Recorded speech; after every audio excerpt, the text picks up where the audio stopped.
2 years ago, almost to the day, on May 25th, 2006, as the Senior Associate Justice of the Connecticut Supreme Court, in effect acting as the Chief Justice, I convened the task force and charged it with making concrete recommendations, as Stephen has mentioned, to me, for the maximum degree of public access to the judicial system consistent with our responsibility of our core function of managing and adjudicating cases. As a result, the judicial branch, your judicial branch, I am proud to say, is now fully open, accessible, and transparent to the press and the public.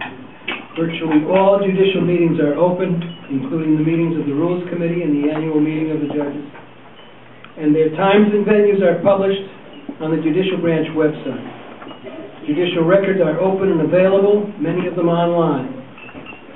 The rules for televising both criminal and civil trial court proceedings have been significantly liberalized, including criminal arraignments, as have the rules and protocols for televising oral arguments in the Supreme and Appellate Courts. We are now working on a project with CTN, and Pat Sheehan is here tonight from CTN, and with their cooperation. We are working on a project to make the oral arguments of Supreme Court cases webcast live on our website and archived as well. The beneficiaries of this spirit of cooperation and understanding are, of course, the judiciary, the press, and the public. The judiciary benefits because the more open, transparent, and accessible we are, the more it is apparent that our judges who work in the trenches, so to speak, every day, do an excellent job of dispensing justice, of following the rule of law, of exercising our judicial discretion wisely and prudently, and deciding cases properly and promptly. Thus, we gain public trust and confidence because it's apparent that we are doing our jobs well.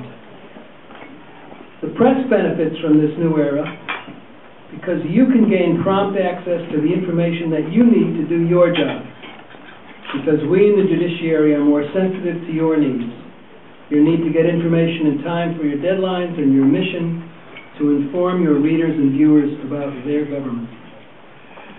But the ultimate and the most important beneficiary of this new era of openness is the public. We in the judiciary and you in the media both exist to serve the public interest. Although we may disagree at times over how best to do that, nonetheless, at the end of the day, we are both engaged in the same enterprise, to serve the public. And the more we in the judiciary can demonstrate to the public that we serve, through openness and accessibility, that we're doing our job well, the more trust and confidence the public will have that its public servants are doing what they're supposed to be doing. Similarly, the more you can get out and disseminate accurate information to the public about its judiciary. And I emphasize that the judiciary belongs to the public, not to the judges and not to the lawyers. The more you can get and disseminate that accurate information, the more the public will have trust and confidence that you are doing your job well.